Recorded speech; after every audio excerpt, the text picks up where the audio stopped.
ओम साईराम. श्री साईबाबा शिर्डीत अवतरले.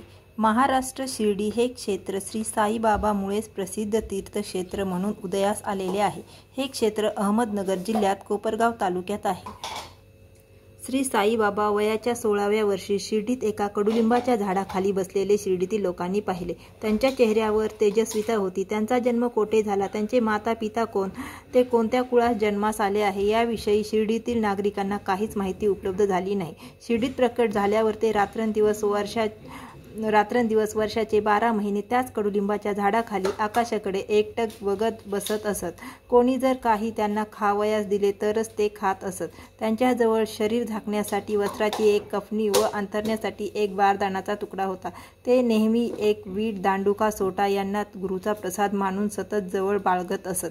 हे कोणाशीही काही बोलत नसत, कोणास काही म्हणत नसत. ही व्यक्ती कोण, कुठली याविषयी प्रत्येकाला उत्सुकता होती. एक दिवस एका व्यक्तीच्या शरीरात खंडोबा देवाचा संचार आला. त्यावेळेस काही लोकांनी श्री साई बाबांविषयी त्या संचारित व्यक्तीला विचारले.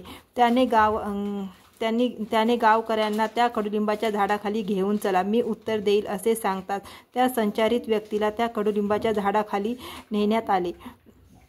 तेथे जाताच त्याने ह्या झाडाखाली खोदण्याचा आदेश दिला. लगेच गावकऱ्यांनी तेथे जमीन खोदली असताना त्यांना काही फूट खोल अंतरावर एक दगडी शिळा आढळली. ती शिळा काढताच त्या खाली एक भुयार सापडले. त्या भुयारास पायऱ्या होत्या. पायऱ्या उतरताच गावकऱ्यांना एक चौकी, जपमाळ, 4 दिवे तेवत आहेत असे दिसले. ह्या वस्तू पाहून गावकऱ्यांना आश्चर्य वाटले. त्यांनी साईबाबांना विचारले, ह्या वस्तूचा अर्थ काय? त्यावर तरुण वयातील साईबाबांनी सांगितले की 12 वर्ष इथे माझ्या गुरूंनी तपश्चर्या केलेली आहे.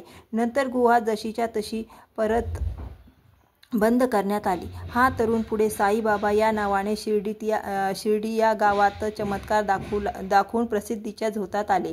चांद पाटील या मुस्लिम गृहस्थाची हरवलेली घोडी परत मिळाली. चांद पाटील या नावाचे एक गृहस्थ औरंगाबाद जिल्ह्यात बिडकीन पैठण रस्त्यावरील धूपखेडे या गावात राहत होते. त्यांची घोडी एक दिवस हरवली. हरेक प्रयत्न करूनही ती सापडेना. त्यामुळे ते निराश झाले. एक दिवस चांद पाटील परगावाहून परत धूपखेड्यास येत असताना त्यांना कडुलिंबाच्या झाडाखाली एक फकीर बसलेला दिसला. तो फकीर दुसरा तिसरा कोणी नसून बाबाच होते. ती व्यक्ती दुसऱ्यांदा ते धूपखेड्यात प्रकट झाले. चांद पाटील यांना श्री साईबाबांनी जवळ बोलवले. त्यावेळेस साईबाबा चिलीम ओढण्याची तयारी करीत होते.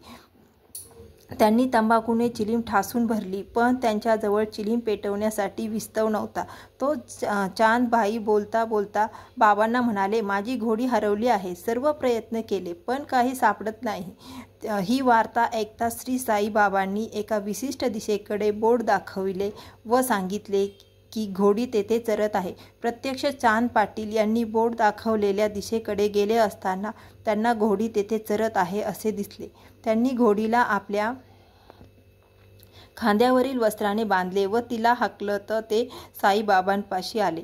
बाबांच्या हातात चिलीम तशीच होती. त्यांनी क्षणाचा विलंब न लावता त्वरित जमिनीवर आपल्या जवळचा चिमटा आपटला. तो जमिनीतून अंगारा निर्माण झाला. तो त्यांनी त्या चिलीमेवर ठेवला व हातातील सोटा जमिनीवर जोरात आपटला. त्या आघाताने जमिनीतून जलधाराचा फवारा उडाला. त्यांनी आपला रुमाल त्यात भिजवला व चिलीमेस गुंडाळला व 2 घुटके चिलीमीचे ओढले व चांदभाईंना चिलीम ओढण्यासाठी त्यांच्या हातात दिली. चांदभाईंनी पण 2 घुटके चिलीम ओढली. त्यावेळेस चांदभाईंना ही व्यक्ती साधारण नसून कोणीतरी फकीर अवलिया वाटली. म्हणून त्यांनी त्यांना आपल्या घरी नेले. साईबाबा पुन्हा शिर्डीत आले. चांद पाटील यांच्या मुलाचा विवाह शिर्डी येथील मुलीशी ठरला. विवाहाची तिथी निश्चित झाली. वऱ्हाड बैलगाडीने शिर्डीस निघाले. चांदभाईंनी श्री साईबाबांना ही बरोबर घेतले होते. वऱ्हाड शिर्डीत पोहोचले व वऱ्हाड शिर्डीतील खंडोबा मंदिराच्या समोरील श्री माळसापती यांच्या अंगणात उतरवण्यात आले. वऱ्हाडाबरोबर बाबा उतरत असताना श्री माळसापतींनी बाबांना ओळखले व श्री व या श्री साई असे म्हणून स्वागत केले. तेव्हापासून बाबांनी आपले नाव श्री साई असे सांगण्यास सुरुवात केली व ते साई बाबा या नावाने प्रसिद्धीस आले. अशा प्रकारे साई बाबांचे आगमन परत शिर्डीस झाले. द्वारकामाई बाबांचे वास्तव्य ज्या मस्जिदीत होते ती मस्जिद पडकी होती. त्यांच्या मस्जिदीत बाबांनी वास्तव्य करून राहण्यास सुरुवात केली. त्या जागेला ते द्वारकामाई या नावाने संबोधित असे. इथेच बाबांनी एक कायमस्वरूपी धनु प्रज्वलित केली. बाबांच्या दर्शनास येणाऱ्या लोकांचा ओढा वाढत होता. दररोज शिर्डीस दर्शनात येणारे भाविक वाढले. बाबा त्या पडक्या मस्जिदीत कायमस्वरूपी वास्तवात असत. तेथेच भजन कीर्तन करीत व त्याच जागेत एका कोपऱ्यात बाबांचे ताट वाटी बसण्यासाठी व झोपण्यासाठी अंथरूण चिलीम तंबाखू पडलेली असे. कधी कधी बाबा पायात घुंगरू बांधून भजन कीर्तन नाचत करीत असत. तो सोहळा नयनरम्य असे. पाहणाऱ्याचे चित्त हरवून जात असे. असा झाला दीपोत्सव. श्री साई बाबांना दिवे द्वारकामाईत सर्वत्र लावण्याचा छंद होता. त्याकरता दुकानदाराकडून दररोज तेल आणत असत. एक दिवस सर्व दुकानदारांनी ठरवले की आज बाबांना तेल द्यायचे नाही. बाबा सायंकाळच्या वेळेस तेल आणण्यासाठी बाजारात दुकानदाराकडे गेले असताना दुकानदारांनी तेल देण्यास नकार दिला. बाबा परत द्वारकामाईत हात हलवीत रिकाम्या हाताने आले. बाबा म्हणाले, काय तेल काय पाणी सर्व सारखेच असे म्हणून दिव्यात पाणी भरले व दिवे पेटवले. द्वारकामाई प्रकाशाने उजळून निघाली. उजळलेली द्वारकामाई पाहून गावकरी व दुकानदार आश्चर्यचकित झाले. त्यांनी द्वारकामाईत जाऊन बाबांचे पाय धरले व झाल्या अपराधास्तव सर्वांनी क्षमा मागितली. त्या दिवशी रात्रभर द्वारकामाईतील दिवे पाण्याच्या आधाराने उजळत होते. श्री साई बाबांचे एक भक्त गणपत शिंपी होते. ते थंडी तापाने आजारी पडले. प्रकृती बरी होईना. त्यांनी खूप इलाज केले पण प्रकृतीला उतार पडेना. एक दिवस द्वारकामाईत बाबांच्या दर्शनास आले व बाबांच्या पायावर पडून एकसारखे रडू लागले. रडत गणपत शिंपी बाबांना म्हणाले, असे कोणते पाप केले ज्या पापामुळे माझा हा हिवतापाचा रोग पिछा सोडत नाही. या रोगावर आता आपणच काहीतरी इलाज करा. बाबा गणपत शिंप्यास म्हणाले, जर हिंमत असेल तर तू गावातील लक्ष्मी मंदिराजवळ जा व तेथे असणाऱ्या काळ्या कुत्र्यास दहीभात खाऊ घाल. पुढे काय चमत्कार होतो ते पहा. जसे बाबांनी सांगितले तसे त्यांनी केले. श्री साई बाबांनी सांगितल्याप्रमाणे सर्व विधी करून परत बाबांपाशी आले. काही वेळातच त्यांचा हिवतापाचा रोग नाहीसा झाला. कोणताही भेदभाव व जातीपंथाचे बंधन नव्हते. अनेक जाती जमातीचे लोक आपल्या वैयक्तिक समस्या घेऊन बाबांपाशी त्यावर योग्य तो सल्ला घेण्यासाठी रोगावर उपचार करण्यासाठी येत. प्रत्येकाची विचारपूस करून त्यावर योग्य ते मार्गदर्शन बाबा करीत असत.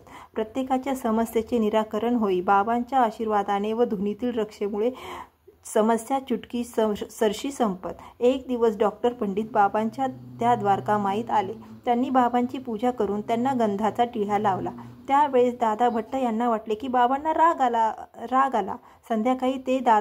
संध्याकाळी जेव्हा दादा भट्ट बाबांजवळ आले त्यावेळेस त्यांनी बाबांना विचारले, बाबा तुम्ही तर कधी गंध लावत नाही, आज डॉक्टर पंडितांकडून गंध का लावून घेतले? त्यावेळेस बाबा म्हणाले, अरे गुरु ब्राह्मण आहे, मी फकीर आहे, परंतु त्यांचा गुरु आहे हे समजून त्यांनी माझी पूजा केली. या भावपूर्वक भक्तीकडे पाहून आम्हा फकीर लोकांचे काही चालत नाही. एकदा तरखडकर यांच्या पत्नीने एका कुत्र्यास प्रेमाने भाकरी खाऊ घातली व संध्याकाळी साईबाबांच्या दर्शनासाठी द्वारकामाईत गेली. तोच बाबा उद्गारले, आई मी तृप्त झालो. तिला बाबांच्या बोलण्याचा अर्थ उलगडेना. तेव्हा तिने बाबांच्या चेहऱ्याकडे प्रश्नार्थक मुद्रेने पाहिले व बाबांना विचारले असता बाबा तिला म्हणाले, तू ज्या कुत्र्यास आज भाकरी घातली तो कुत्रा नसून मी स्वतः होतो. जी व्यक्ती प्राणीमात्रावर प्रेम करते व भुकेच्या वेळेस पोटभर अन्न देते ती व्यक्ती मला अतिशय प्रिय आहे. श्री गोपाल बुट्टी यांच्याबरोबर काही वेदशास्त्र पारंगत मुले बाबांच्या दर्शनास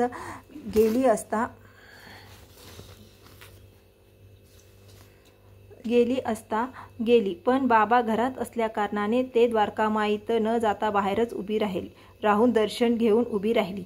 तोच त्यांचे गुरु घोलपनाथ, जे समाधिस्थ झाले होते. त्यांच्या स्वरूपात बाबांनी त्यांना दर्शन दिले. ते स्वरूप पाहताच वेदशास्त्र संपन्न मुले धावतच द्वारकामाईत शिरली व बाबांच्या चरणावर डोके ठेवून उभी राहिली. अशा प्रकारे बाबांनी त्यांना चमत्कार दाखवून त्यांच्या गुरुच्या स्वरूपात दर्शन दिले व त्यांना सर्वांना आपले शिष्यत्व दिले. ठाण्याचे चोलकर नावाचे गृहस्थ होते. त्यांनी नोकरी लागण्यासाठी बाबांना नवस केला की जर चांगली नोकरी लागली तर शिर्डीत जाऊन बाबांना मिसरी अर्पण करेल. पण त्यानंतर त्यांना नोकरी लागली, पण शिर्डीत जावयास राहिले. नवस पूर्ण होत नाही म्हणून त्या सद्गृहस्थाने बिना साखरेचा कोरा चहा प्यावयास सुरुवात केली. काही दिवसांनी ते शिर्डीस नवस फेडण्यासाठी बाबांच्या दर्शनास गेले. त्यावेळेस बाबांनी जवळ बसलेल्या श्री जोग साहेबांना सांगितले, श्री चोलकर यांस भरपूर साखरेचा चहा पाजा. हे ऐकून बाबाच्या अंतर्ज्ञानाची ओळख चोलकरांना पटली. बाबांच्या उदी भस्माचा प्रभाव. जामनेरच्या नानासाहेब चांदोरकर यांच्या कन्येचा प्रसूती समय जवळ आला, पण तिला प्रसूती वेदना असह्य होऊ लागल्या. त्यावेळेस बाबांनी रामगीस गोसाव्याबरोबर आपल्या धुनीतील भस्म प्रसाद रूपाने पाठविले. ते भस्म तिच्या कपाळी लावताच ती तात्काळ सुखरूप बाळंतीण झाली. मुंबईत एक गुजराती कुटुंब राहत होते. त्या कुटुंबात खिमजी लालजी यांचा मुलगा आजारी होता. तो भयंकर रोगाने त्रासलेला होता, पण बाबांच्या भस्माच्या प्रभावाने आजारातून व्याधीमुक्त झाला. असा श्री पारसी समाज परिवार मुंबईत राहत असे. त्यांच्या मुलीला केव्हाही फीट येत असत. त्या कुटुंबियांनी खूप प्रयत्न केले, पण तिचे फीट येणे थांबत नव्हते. त्या पारसी सद्गृहस्थाचे मित्र श्री दीक्षित होते. त्यांनी त्या मुलीला बाबांचे भस्म पाण्यातून काही दिवस औषध म्हणून पाजले. त्यामुळे त्या मुलीचे फीट येणे कायमचे थांबले. श्री दीक्षित हे बाबांचे निस्सीम भक्त होते. त्यामुळे त्यांनी बाबांवर विश्वास ठेवून हा प्रयोग केला व तो यशस्वी झाला. श्री साई बाबांचे असे अनंत चमत्कार व अनंत लीला आहेत. त्या लीला सांगाव्या तेवढ्या कमीच आहेत. श्री साई बाबा कृपा सिंधू कारणमूर्ती होते. त्यांचा जन्म मुळात लोककारासाठीच झालेला, समाज उद्धारासाठी झालेला होता. शक 1840 विजयदशमी दसरा या दिवशी श्री साई बाबांनी समाधी घेतली. आजही त्यांची समाधी जागृत आहे, याचा अनेकांना अनुभव आलेला आहे. श्री साईबाबांचे चमत्कारपूर्व अशी कथा जो श्रद्धायुक्त अंतकरणाने वाचेल व श्रवण करेल, ऐकेल, त्याची सर्व पापे, संकटे, यातना त्वरित निरसन होऊन त्यांची मनोकामना तात्काळ पूर्ण होईल, अशी ही सुरत कथा सुफल संपूर्ण. इति श्री साई बाबांचे नवगुरुवारची व्रत कथा संपूर्ण. श्री साई बाबार्पणमस्तु. ओम साईनाथ महाराज की जय. साईनाथ महाराज की जय.